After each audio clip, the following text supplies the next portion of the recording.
యోగాతో బరువు తగ్గటం సులభం కేవలం 21 రోజుల్లో.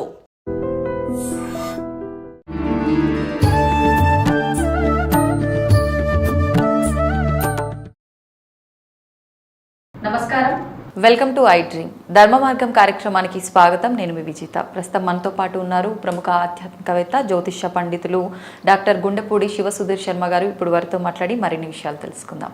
నమస్కారం అండి. శ్రీమాత్రే నమః. శ్రీ గురుభ్యో నమః. గురువారు కార్తీక మాసం ప్రారంభం కాబోతుంది. ముఖ్యంగా కార్తీక మాసం అనేసరికి ఎక్కువగా శివుడి భక్తులు చాలా మంది ఉంటారు. వాళ్ళందరికీ కూడా ఒక పండగ అన్నట్టే ఈ నెలంతా కూడా. చక్కగా పొద్దున సాయంత్రం పూజలు, దీపాలు వెలిగించటము, పొద్దున్న ఎర్లీ మార్నింగ్ ఆలయాలకు వెళ్ళటము, అభిషేకాలు చేసుకోవడము, రకరకాలుగా ఎవరికి తోచినట్టు వాళ్ళు చేస్తూ ఉంటారు. నిజంగా అసలు ఈ పూజా విధానము, ఈ నియమాలు, ఉపవాసాలు, ఇవన్నీ ఆహార నియమాలు కూడా ఉంటాయంటారు. ఇవన్నీ ఏ రకంగా పాటించాలి? ఈశ్వరుడి అనుగ్రహం ఏ రకంగా పొందాలి? మొట్టమొదటిగా కార్తీక మాసం అనగానే ఒక జీవి చాలా ఆనందంగా ఉంటుంది. ఏ జీవి? కొన్ని జీవులు, కోళ్ళు, మేకలు. నాన్ వెజ్ బంధు తినరు కదా. అవును. అంటే సర్వసాధారణమైనటువంటి వాళ్ళు కూడా చాలా మంది తినరు. అవును. ఇంట్లో వండరు. బయట కూడా చికెన్ షాపుల్లో రేట్లు పడిపోతాయిట. నాకు తెలియదు ఆ సంగతి. మన మధ్య ఒక ఫ్రెండ్ ఒక అతను చెప్పాడు నాకు, కార్తీక మాసం మొత్తం రేట్లు మొత్తం డౌన్ అయిపోతాయి అని అన్నాడు. ఎందుకు అని అన్నా, ఎవరైనా తినం కదా అందుకని డౌన్ అయిపోతాయి అన్నాడు. ఓహో, వీటికి ఆయుష్ క్షీణం లేకుండా కొన్ని రోజులు కాస్త జీవించేటువంటి రోజులు పెరుగుతున్నాయని నేను కూడా ఆనందపడ్డా. కోళ్ళకి, మేకలకి, కొన్ని రకాల జంతువులకి, నాన్ వెజ్ తినేటువంటి వాళ్ళందరికీ కూడా. సో అలానే వెజ్, నాన్ వెజ్. వెజ్లో మరలా సాత్వికం. వెజ్ అంటేనే సాత్వికం. దాంట్లో కంప్లీట్ సాత్వికంగా ఇంకా సంపూర్ణమైనటువంటి సాత్విక ఆహారం, ఉల్లిపాయ, వెల్లుల్లి అవి కూడా లేకుండా. అలాగే కొంతమంది ఉడకబెట్టినవి, వేయించినవి తినరు, పచ్చివే. కొంతమంది మరీ ఘోరంగా, అంటే ఇప్పుడున్న పరిస్థితుల్లో కొంతమంది వేరే మతస్థులు చేస్తుంటారు, పచ్చి మంచినోడు కూడా తాగం, ఉమ్మి కూడా మింగమని. దానికంటూ ఘోరంగా చేసేవాళ్ళు కూడా మన వాళ్ళలో కొంతమంది ఉన్నారు. ఇప్పుడున్నటువంటి మానవాళి జీవన విధానం ప్రకారం షుగర్లు, బీపీలు, హార్ట్ ప్రాబ్లమ్స్ అని, థైరాయిడ్ అని, ఇవని నానా రకాల టాబ్లెట్లు వేసుకోవాలి. ఏం తినకుండా టాబ్లెట్స్ వేసుకుంటే కష్టం. కాబట్టి వీటి మధ్యలో ఉపవాసం చేయాలి అంటే మనం ప్రతి ఒక్కరూ చాలామంది చూస్తుంటారు, నేను కూడా చాలాసార్లు చెప్పాను, ముఖ్యంగా మనస్సుని దేవుడికి దగ్గరగా ఉంచండి. శరీరం ఏమైంది ఎక్కడున్నా ఎలా ఉన్నా ఉంటుంది, మనస్సుని దేవుడికి దగ్గరగా ఉంచండి కదా. ఆ మనస్సుని దేవుడి దగ్గరగా లేకపోతే, భక్తి లేకపోతే, విశ్వాసం లేకపోతే, మానసికమైనటువంటి ఒక భక్తి భావన లేకపోతే నేను ఎంత చేసినా వృధానే. చిత్తం శివుడి మీద, భక్తి గుడి బయట మీద ఉన్న చెప్పుల మీద. చెప్పులు వేసుకొని వస్తారు మంచి కాస్ట్లీవి. చెప్పులు పోతాయేమో, ఓ నమ శివాయ, చెప్పులు పోతాయేమో, ఓ నమ శివాయ, చెప్పులు పోతాయేమో. ఇప్పుడు దృష్టి అంతా వెనకనే ఉంటుంది. ముందు ఉన్న శివుడి కంటే వెనకున్నటువంటి గ్యారంటీ పోతాయి. అట్లా అనుకున్నప్పుడే గ్యారంటీ పోతూ ఉంటాయి. సో ఆ చెప్పులు తీసుకుపోయే వాళ్ళ దరిద్రం అది ఇంకా దరిద్రం అనుకోండి, అది వేరే కథ. అసలు చెప్పులు పోతే దరిద్రం పోతుంది అంటారు. అంతే కదా. ఇప్పుడు శనీశ్వరుడు పాదాల్లో ఉంటాడు. ఇక్కడ మోకాళ్ళ దగ్గర నుంచి కింద పాద భాగం వరకు శనీశ్వరుడు టార్గెట్ చేసుకొని ఉంటాడు. ఆయన ఆధీనంలో ఉంటాయి అవి. మనం అంతమంది కూడా చెప్పుకున్నాం, పాదయాత్ర చేస్తే నవగ్రహాల కదలిక మన శరీరంలో కదులుతూ ఉంటుంది, మూమెంట్ ఉంటుంది. పాదయాత్ర చేసిన ఏ ఒక్కరూ కూడాను ముఖ్యమంత్రి కాకుండా ఇంతవరకు ఎవరు లేరు చూడండి. వైఎస్ జగన్మోహన్ రెడ్డి, వైఎస్ రాజశేఖర రెడ్డి గారు, చంద్రబాబు నాయుడు గారు పాదయాత్ర చేసిన ఎవ్వరు. రీసెంట్గా మన తెలంగాణకి రేవంత్ రెడ్డి గారు పాదయాత్ర చేసిన ఏ ఒక్కరూ గెలవకుండా ఉండరు. వాకింగ్ చేయమని చెప్పేది కూడా అందుకోసమే. వాకింగ్ అనేది ఆరోగ్య సూత్రం అనేది ఎంత ప్రధానమో, మన మానవ శరీరంలో నవగ్రహాలు ఒక్కొక్క భాగానికి అధిపతిగా నిమిడీకృతమై ఉంటాయి. కాబట్టి వాటి మూమెంట్ రావడం కోసం వాకింగ్ చేయమని చెబుతాం ముఖ్యంగా కదా. కాబట్టి పాదాల్లో ఉండేది శనీశ్వరుడు. కాబట్టి ఈ వాకింగ్ ఇవన్నీ కూడా ఈ ఆరోగ్య సూత్రాలతో పాటు నవగ్రహాల కదలిక అనేది ముఖ్యంగా జరుగుతూ ఉంటుంది. అలాగే ఈ కార్తీక మాసంలో నక్తం అని చెప్పి ఒకటి చేస్తారు. నక్తము అంటే నక్షత్ర దర్శనం. పగలంతా ఏమీ తినకుండా రాత్రిపూట నక్షత్ర దర్శనం అయిన తర్వాత శివుడికి పూజ చేసుకొని భోజనం చేయటం. ఇప్పుడు అంటే నెలంతా ఇలా చేయలేను అనుకున్న వాళ్ళు కొన్ని రోజులు ప్రత్యేకించి చేసి వదిలేయచ్చా? మిగతా రోజులు వాళ్ళ అవకాశాన్ని బట్టి. నేను గత 34 సంవత్సరాల నుంచి చేస్తున్నా. ప్రతి సంవత్సరం నక్తం చేస్తూనే ఉంటాను. అంటే నేను మొట్టమొదటిగా నా జీవితం మొదలుపెట్టింది శివాలయంలో. కాబట్టి శివాలయంలో శివుడికి నైవేద్యం కూడా కార్తీక మాసంలో రాత్రిపూట పెడతారు, పగల పెట్టారు నైవేద్యం. మహానైవేద్యం అనేది ఉదయంతో కొబ్బరి చిప్పలు ఇవన్నీ నైవేద్యం పెడుతూ ఉంటాం, అవసర నివేదన. మహానివేదన మాత్రం రాత్రిపూట అభిషేకం, ప్రదోషకాలంలో అభిషేకం చేసిన తర్వాత, నక్షత్ర దర్శనం అయిన తర్వాత మహానివేదన పెట్టి అప్పుడు వాళ్ళు భోజనం చేస్తారు పూజారులు. ఓకే. అందులోనూ మనకు సూర్యాస్తమయం, సూర్యోదయం చాలా చీకట్లోనే అవుతూ ఉంటాయి. వెలుగు కావాలి, అందుకని దీపారాధనలు ఎక్కువగా చేస్తూ ఉంటారు.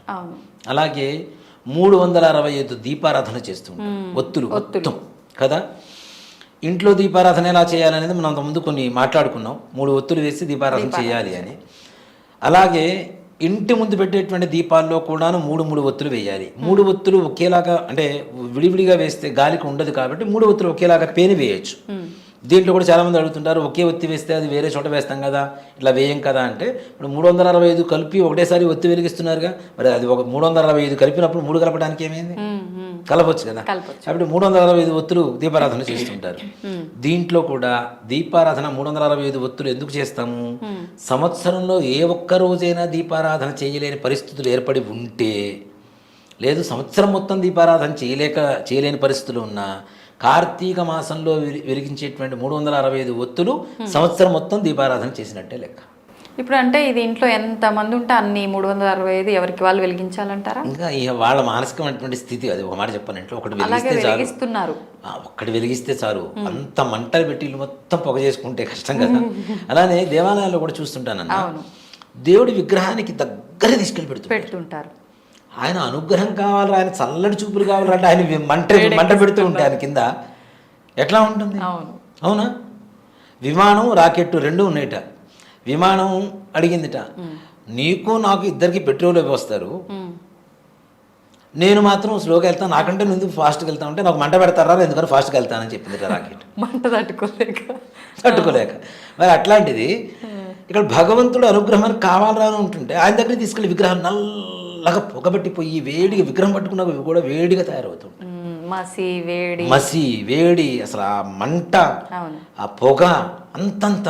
కొంతమంది అయితే 1000 ఒత్తులు వేస్తారు, 1001 ఒత్తులు పెద్ద పెద్ద మూకుళ్ళు పెట్టేసి ఇంత వెలిగిస్తారు, అది పెద్ద జ్వాల.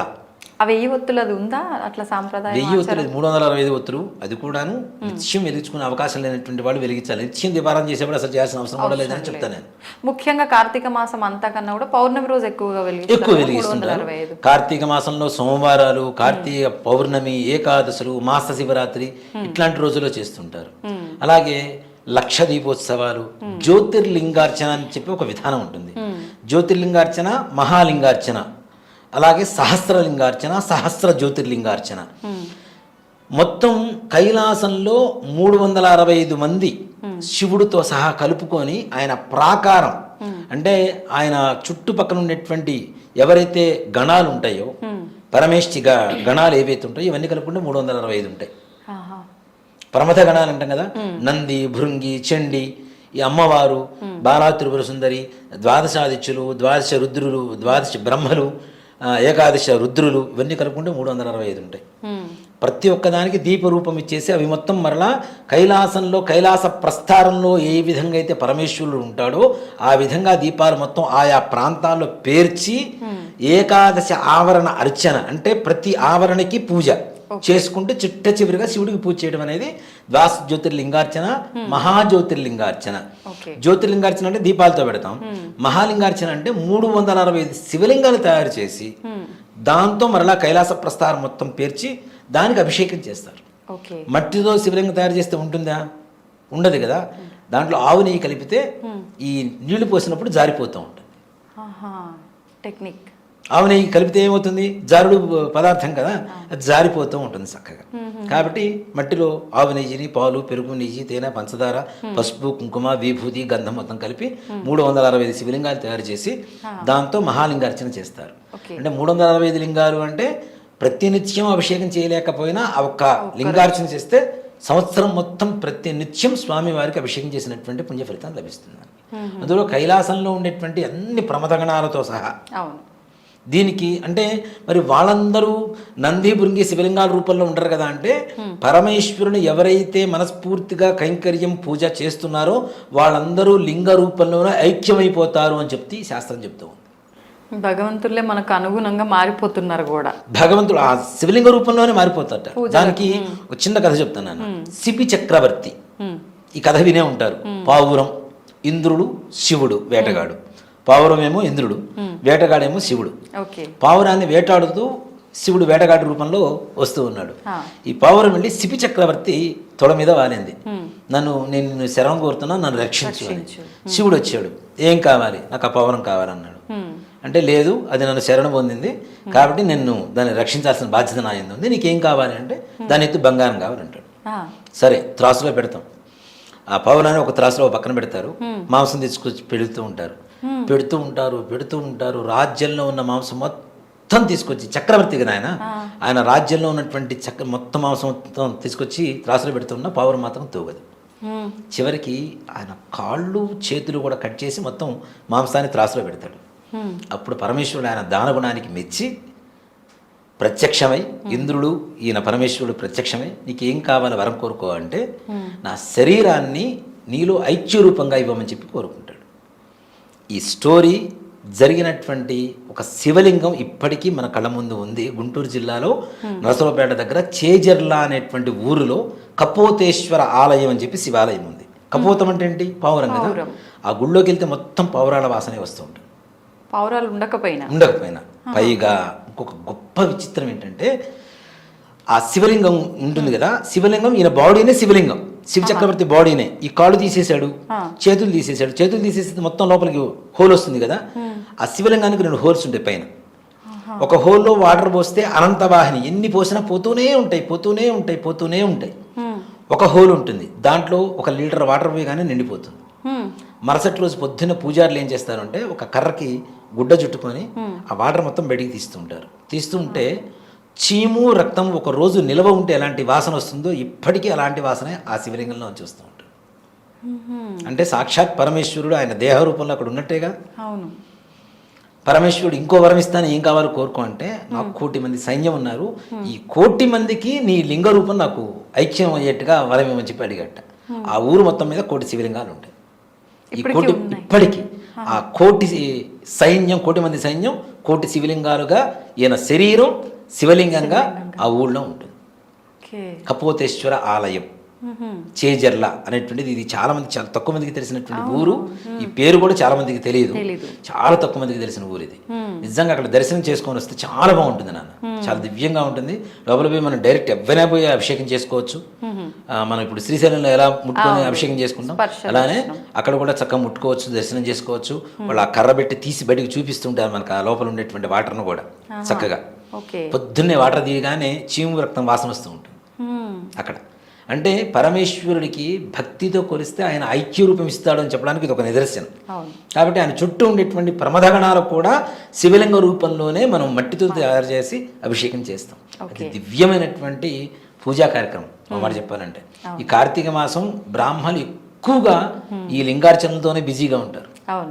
ఉదయం సాయంత్రం చేసుకునేటువంటి వాడు. ఆదివారం రోజులు ఎక్కువ ఉంటాయి, సోమవారం ఇంకా ఎక్కువ ఉంటాయి, పౌర్ణమి రోజున ఎక్కువ ఉంటాయి. చాలా మంది చేసుకుంటూ ఉంటారు.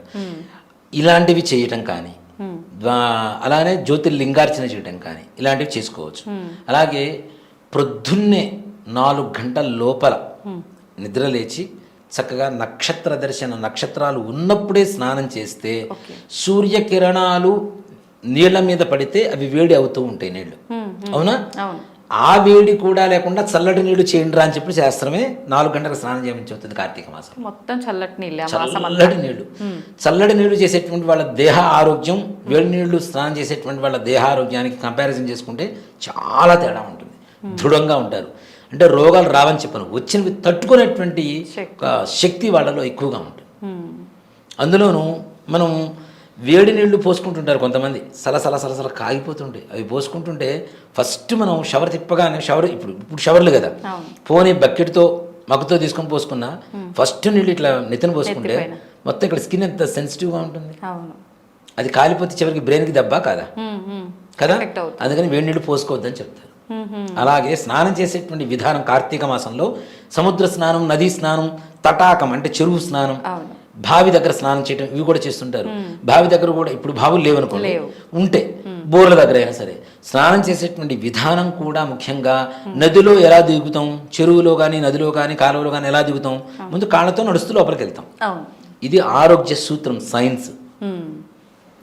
మన బ్రెయిన్ ఆలోచనలతో రాత్రిపూట పడుకున్నంతసేపు ఆలోచనలతో వేడి ఎక్కువ ఉంటుంది, అవునా? ఇంత వేడుకున్నటువంటి దాన్ని చల్లనీళ్ళతో కూడా ఒక్కసారిగా చలారిస్తే బ్రెయిన్ స్ట్రోక్స్ రావడానికి కారణం ఎక్కువగా ఉంటుంది, హార్ట్ స్ట్రోక్ రావడానికి ఎక్కువగా అవకాశం ఉంటుంది. కాబట్టి కాళ్ళ దగ్గర నుంచి ఆ చల్లదనాన్ని అలవాటు చేసుకుంటూ దేహానికి శిరస్సు వరకు తీసుకెళ్తే ఏ రకమైనటువంటి అనారోగ్యాలు రావు.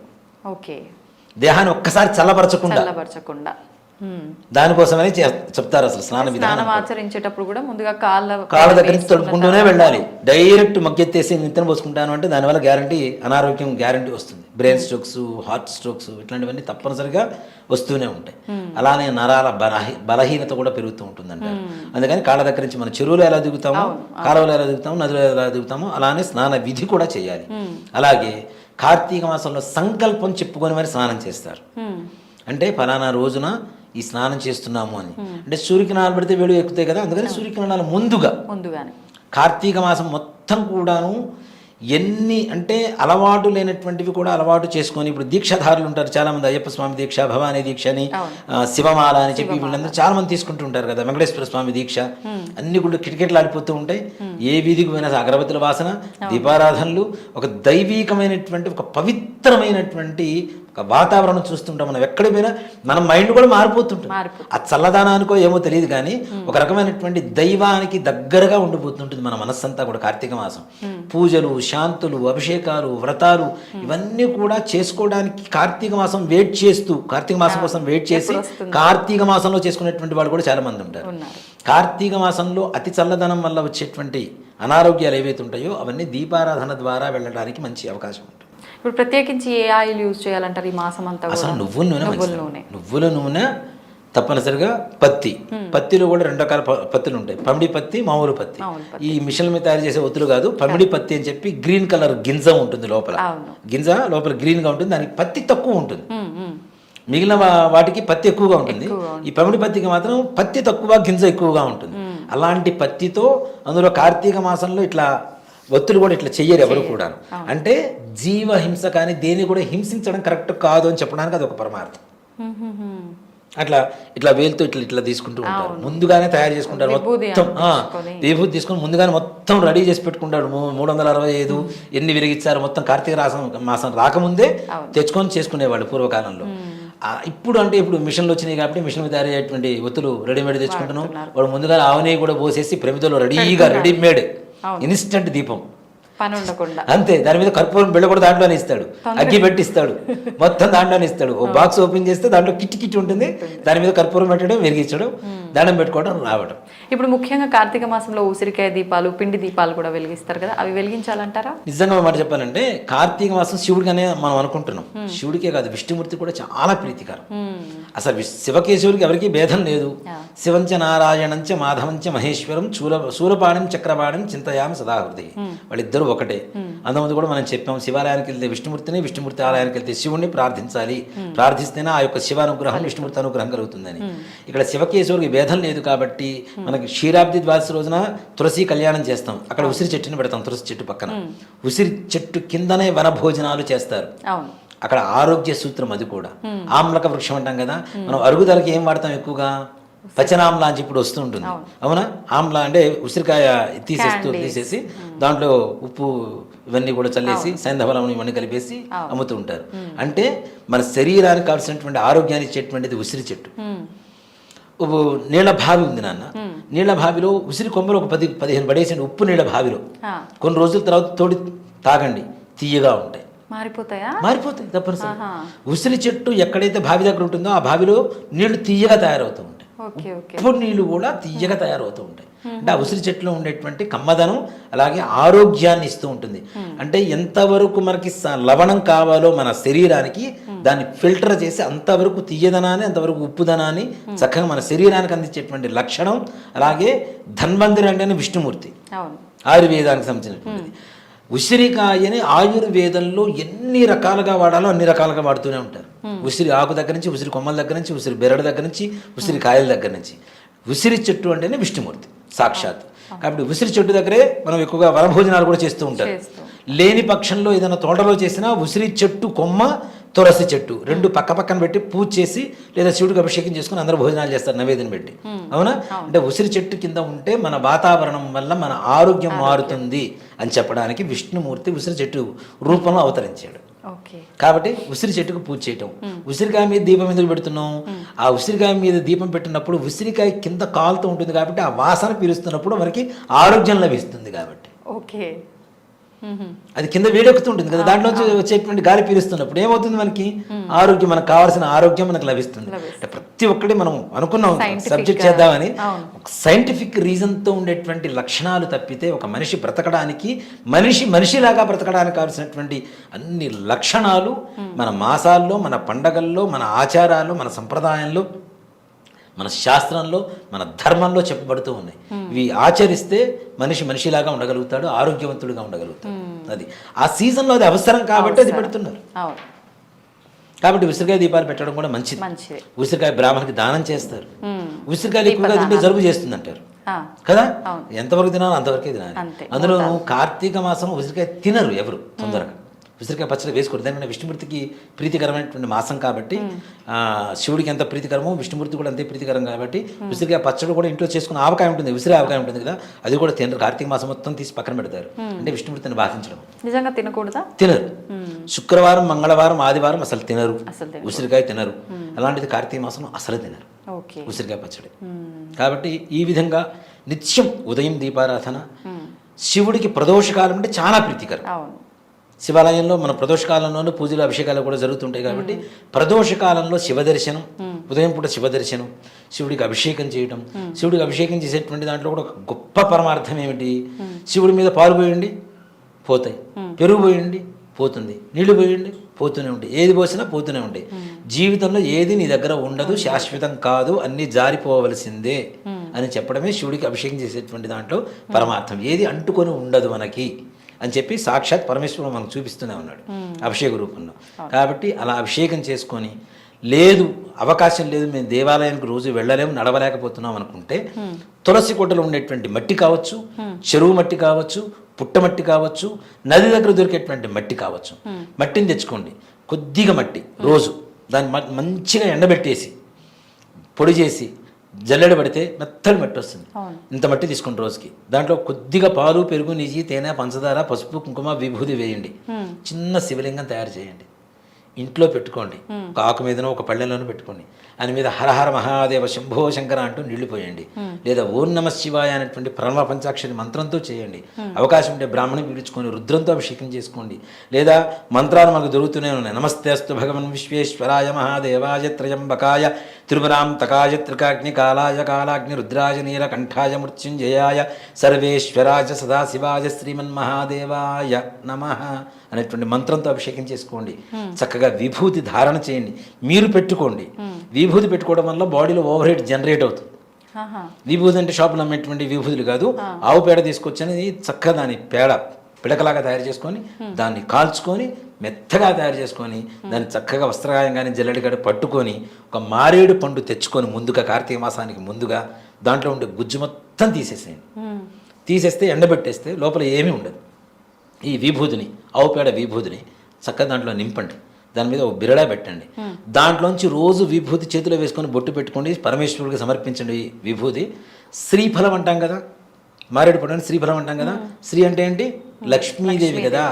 మారేడు పండులో వేసినటువంటి భస్మం పెట్టుకోవడం ద్వారా నీ ఇంట్లో లక్ష్మీదేవికి ఎక్కడ కొరత ఉండదు అని చెప్పడం నిస్సందేహంగా చెప్పుకోవచ్చు. తద్వారా లక్ష్మీదేవి అనుగ్రహం కలుగుతుంది, ఈశ్వర అనుగ్రహం కలుగుతుంది. మారేడు దళం తీసుకొచ్చి ఈశ్వరుడు నెత్తిన పెట్టండి. శంభో శంకర అనండి. బోళాశంకరుడు ఆయన తపస్సు చేస్తే ఆయన గురించి ఆయన నెత్తిన ఆయన చేతులు చాలాసార్లు పెట్టుకున్నాడు. వీడికి వరం ఇస్తే ఏం చేస్తాడు, ఆ వరం ఎందుకు అనేది కూడా ఆలోచించుకున్న వరాన్ని ఇచ్చేటువంటి బోళాశంకరుడు కదా. జే బోళా శంకర భగవానికి అని చెబుతాం. జే బోలో శంకర భగవానికి కాదు, జే బోళా శంకర భగవానికి. మిగిలిన వాళ్ళందరికీ జై బోలో అని చెప్తాం, ఈయనకి బోళాశంకర భగవానికి అని చెప్తాం వీరికి. కాబట్టి బోళాశంకరుడు కాబట్టి ఈ విధంగా పరమేశ్వరుని ఏ విధంగా అర్చించినా మనతో పాటు ఉంటాడు. ఈశాన సర్వ విద్య మొత్తం ప్రపంచం మొత్తం ఆయనే నిండి ఉన్నాడు. కాబట్టి తప్పనిసరిగా ఆయన అనుగ్రహం పొందాలంటే కార్తీక మాసంలో ఉండగలిగిన వాళ్ళు నక్తం ఉపవాసం చేయండి, లేదు మధ్యాహ్నం చక్కగా టిఫిన్ చేయండి, లేదు ఉండలేమనుకున్న వాళ్ళు భోజనం చేయండి. వీటిన్నిటికంటే ఉపవాసం చేసేటువంటి వాళ్ళకి చక్కగా ఒక జ్యూస్ చెప్తా. నారింజ పండు, మన కమలా పండు వస్తుంది చక్కగా, కమలా పండు జ్యూసు, దాంతోపాటు అరటి పండు రెండు కలిపి మిక్సీ చేసి జ్యూస్ తాగండి. ఒక్క గ్లాస్ జ్యూస్ తాగితే సాయంత్రం వరకు ఆకలి అయ్యమండి. అది నా సూత్రం, నేను పాటించే సూత్రం అదే. ప్రతి నిత్యం ఏంటంటే 2 అరటిపండు వేస్తా, 2 కమలా పండు జ్యూస్ చేస్తా, మిక్సీలో వేసుకుంటా, చక్కగా తాగేస్తాను. రాత్రి వరకు ఆకలి అనే మాటే ఉండదు నాకు. ఓకే, చాలా స్ట్రాంగ్గా ఉంటుంది బాడీ కూడా. ఆకలి లేకపోతే స్ట్రాంగ్ ఏముంది, మనకి ఏముంది, ఆలోచన ఉండదు కదా ఆకలి మీద. కాబట్టి పరమేశ్వరం మీద చింతన ఉంటుంది.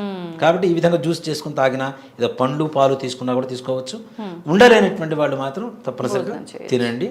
మనస్సుని దేవుడికి దగ్గరగా ఉంచి చేయండి, దానివల్ల పరమేశ్వరుడు తొందరగా అనుగ్రహిస్తాడు. ఓకే, మంచి విషయాలు తెలియజేశారు గురుగారు, ధన్యవాదాలు. శ్రీమాత్రే నమః, శ్రీ గురుభ్యో నమః. నమస్కారం, వెల్కమ్ టు ఐ డ్రీమ్ ధర్మ మార్గం విత్ విజిత కార్యక్రమానికి స్వాగతం.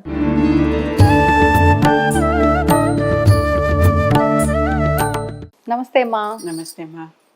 అమ్మ, కార్తీక మాసం రాబోతోంది. కార్తీక మాసం అనగానే అందరికీ గుర్తొచ్చేది దీపారాధనకి చాలా ప్రాముఖ్యత అని చెప్పి, శివకేశవుల ఆరాధన అని చెప్పి ఖచ్చితంగా కూడా ప్రతి ఒక్కరికి తెలిసిందే. అసలు ఏంటి, ఎందుకు ఈ కార్తీక మాసం దీపారాధనకి ఇంత విశేషము, ఈ మాసం యొక్క ప్రత్యేకత, దీపారాధన గురించి వివరించండి. కార్తీక మాసంలో పున్నమి నాటికి కృతికా నక్షత్రం చంద్రుడికి దగ్గరగా ఉంటుంది కనుక ఈ నెలని కార్తీక మాసం అన్నారు, ఆ నక్షత్రం పేరు మీద. మనకు వచ్చే మాసాలన్నీ కూడా అలాంటివే. అలానే మొన్న అశ్విని నక్షత్రం దగ్గరగా ఉంది కనుక అశ్విని అయింది, ఇప్పుడేమో కార్తీకం. ఓకే, చీకటి రాత్రులు వస్తున్నాయి ఇంకంతా మనకి. ఆ చీకటి రాత్రులు వస్తున్న దానికి సంకేతంగా దీపాలు పెట్టడం అనేది అలవాటైంది. పైగా పితృదేవతలు పైకి వెళ్తూ ఉంటే ఆ మార్గాన్ని అంతా వెళ్ళే వాళ్ళందరూ వెళ్ళటానికి వీలుగా ఈ నెలంతా కూడా వాళ్ళకి దీపాల దారి ఏర్పరుస్తున్నాం అనమాట. ఆ దీపాల దారే ఇది. అందుకే దీపావళి ఎక్కువ దీపాలు పెడతాం ఆ రోజు. నెమ్మది నెమ్మదిగా దీపాలు తగ్గించి గుమ్మానికి అటు ఇటు దీపాలు పెడతాం. అవును, తులసి దగ్గర దీపాలు పెడతాం, దేవుడి దగ్గర దీపాలు పెడతాం. ఇవి పెడుతూనే ఉంటారు అందరూ. ఇవి కాకుండా ఆకాశ దీపాలు పెడతారు. ఆకాశ దీపాలు పెట్టడానికి పైకి వెళ్తున్న వాళ్ళకి పైకి కూడా మార్గం చూపించడానికి వీలుగా ప్రతి ఇంట్లో కూడా ఈ ఆకాశ దీపం పెట్టుకుంటే చాలా మంచిది. దేవాలయాల్లో పెడతారు. కార్తీక మాసం అంతా దీపాల పండుగ. అసలు దీపాలతో దీపాల పండుగ మొదలవుతోంది. కార్తీక మాసం అంతా దీపాల పండుగే. ఆ కార్తీక పున్నమికి చాలా విశేషంగా దీపాలు పెడతారు. నదుల్లో, చెరువుల్లో, పుష్కరిణుల్లో దీపాలు వదులుతారు. నీళ్లలో లేకపోయినా ఇంట్లో ఒక టబ్ లో అయినా పెట్టుకుని దీపాలు వదులుతారు. ఈ వాటన్నిటికీ కారణం అంతా ఈ దీపాలు కొంతవరకు పయనించి కొన్ని అందరికి దారి చూపాలి. ఈ దీపం వెలుగుతూ ఉన్నంతసేపు మనకు అన్ని మనం చేసిన పనులన్నీ మన పుణ్యం మన లభిస్తుంది, మనం చేసిన పూజ దేవుడు స్వీకరిస్తున్నాడు అని సాంకేతికంగా తీసుకుంటారు. ఈ దీపాలు ఆకాశ దీపాలు పెట్టేటప్పుడు మొత్తం 9 దీపాల్లాగా పెట్టి, అంటే 3, 3, 3 ఒక మ్యాట్రిక్స్ లాగా వేసుకొని 9 దీపాలు పెట్టి, అన్ని నూనె దీపాలే. ఈ కార్తీక మాసంలో పెట్టే దీపాలన్నీ నూనె దీపాలే.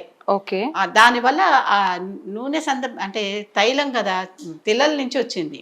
ఆ శని దోషాలు కూడా అవన్నీ పోతాయి. అవి పోయి అవన్నీ చక్కగా వెలుగుతూ ఉండటం.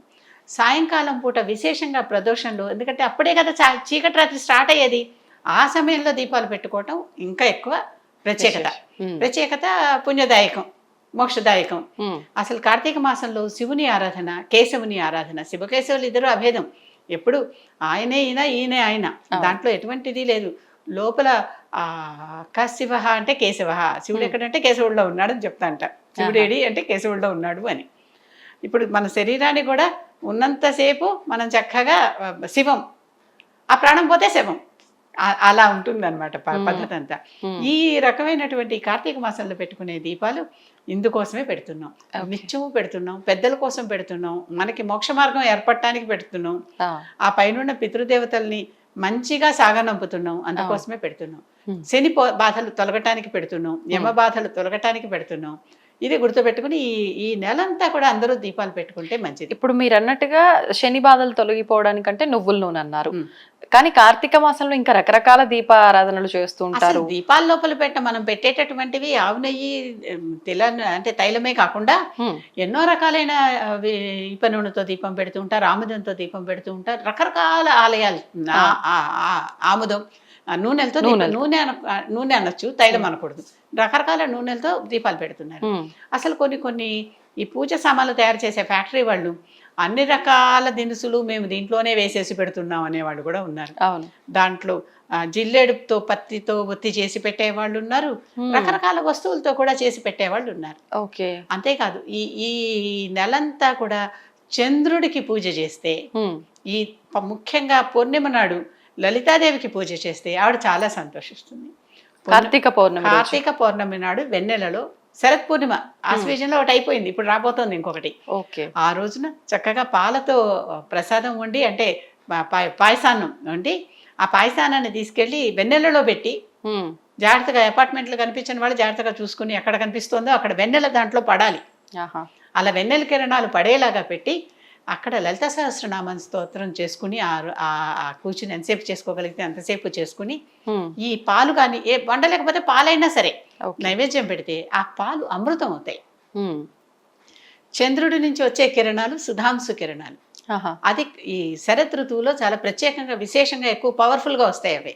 అందుకే ఇప్పుడు వెన్నెల చల్లగా హాయిగా ఉంటుంది. అటువంటి సుధా అంటే ఏంటి? అమృతం. ఆయన నుంచి వచ్చేటటువంటి అమృతపు కిరణాలు పాలలో పడి దీనిని పాయసానంలో పడి దీనిని అమృతం చేస్తాయి. ఆ ప్రసాదం తీసుకున్న వాళ్ళందరికీ ఆరోగ్యం, ఆ ప్రసాదం తీసుకున్న వాళ్ళందరికీ ఐశ్వర్యం, ఆనందం. కనుక కార్తీకంలో వచ్చేటటువంటి విశేషమైనటువంటి పున్నమి నాడు వృధా చేసుకోకుండా ఇది ఎక్కడ లలితమ్మ వారే స్వయంగా ఫలశ్రుతిలో చెప్పారు ఉత్తరపీఠికలో. ఆవిడ స్తోత్రంలోనే చివరిలో ఈ రోజున ఇలా చేయండి నాకు చాలా సంతోషం అన్నారు. లలిత మహాలక్ష్మి ఇద్దరు ఒకటే కదా, కనుక అది లలితాదేవి పూజ అనుకోండి, మహాలక్ష్మి పూజ అనుకోండి, ఆ రోజు ఆ స్తోత్రం చేసి పాయసాన్ని నైవేద్యం పెడితే వెన్నెల్లో కూర్చొని చదవాలి, కనుక చాలా మంచిది. ఇప్పుడు ఇంకా ఉసిరికాయ దీపాలు అని చెప్పి, పిండి దీపాలు, ఉసిరికాయ దీపాలు పెడతారు, నారికేళం కొబ్బరికాయ కొట్టి దాంట్లో దీపాలు పెడతారు, నిమ్మకాయలో దీపాలు పెడతారు. నిమ్మకాయ దీపాలేమో రాహు దీపాలు అని చెప్పి మధ్యాహ్నం పూట పెడతారు, రాహుకాలం సమయంలో చూసుకుని ఆ టైంలో పెడతారు. అలాగే గుమ్మడికాయ దీపాలు పెడతారు, కుష్మండం, దాన్ని కూడా ఇలా పగలకొట్టి దాంట్లో కాస్త నూనె వేసి ఒత్తి వేసి దీపాలు వెలిగించి అమ్మవారికి అటు ఇటు పెడితే అమ్మవారికి కుష్మండం చాలా ఇష్టం, చాలా సంతోషపడుతుంది. కొబ్బరికాయల్లో పెడతారు. మళ్ళీ నిమ్మకాయ, ఉసిరికాయ అనేది ఏంటంటే ఇప్పుడు ఈ ఉసిరి చెట్టులో విష్ణుమూర్తి ఉంటాడు ఈ నెలలో, కనుక ఆ ఉసిరి చెట్టును తీసుకొచ్చి తులసి పక్కన పెట్టి కళ్యాణం చేస్తాం. తులసి దామోదర కళ్యాణం అంటాం, అందుకనే దామోదర మాసం అంటారు ఈ మాసాన్ని కూడా. కార్తీక మాసంతో పాటు దీనికి ఉన్న మరొక పేరు దామోదర మాసం. ఈ దామోదర మాసం అనే పేరు కూడా ఉన్నది దీనికి. కనుక ఆ దామోదరుణ్ణి అంటే దామము ఉదరమందు గల విష్ణుమూర్తిని, అంటే లోపల నుంచి ఇలా పద్మంలో పైన బ్రహ్మ పుట్టాడు కదా, ఆ రూపంలో ఉన్న విష్ణుమూర్తిని ఉసిరి చెట్టులో ఆవాహన చేసుకుని, మరి ఆ ఉసిరికాయలు దాని ఫలితమే కదా. కనుక ఈ సమయంలో ఆ ఉసిరికాయలతో పూజ చేయటం, ఆ ఉసిరి చెట్టుకి పూజ చేయటం, ఉసిరికాయల్ని అక్కడ నైవేద్యంగా పెట్టడం, దాని మీద ఒత్తి వేసి వెలిగించి అది వాళ్ళ ముందర దీపంలాగా పెట్టడం. దామోదరుడికి ప్రీతి, అందుకని పెడతాం. కానీ అలాగే ఈ మాసంలో తులసికి, దామోదరుడికి, అంటే ఉసిరి చెట్టుకి తులసి చెట్టుకి కళ్యాణం చేయటం. ఆ కళ్యాణం కూడా చాలా విశేషంగా ప్రత్యేకంగా జరుగుతుంది. ఆ కళ్యాణం చెట్లకే పూజ చేయటం. మనం నేచర్ని నమ్ముతాము, ప్రకృతే మనకి దేవుడిగా మనం భావిస్తాము అని చెప్పడానికి ఇది ఉదాహరణ. అంత ఖచ్చితంగా. ధన్యవాదాలమ్మా.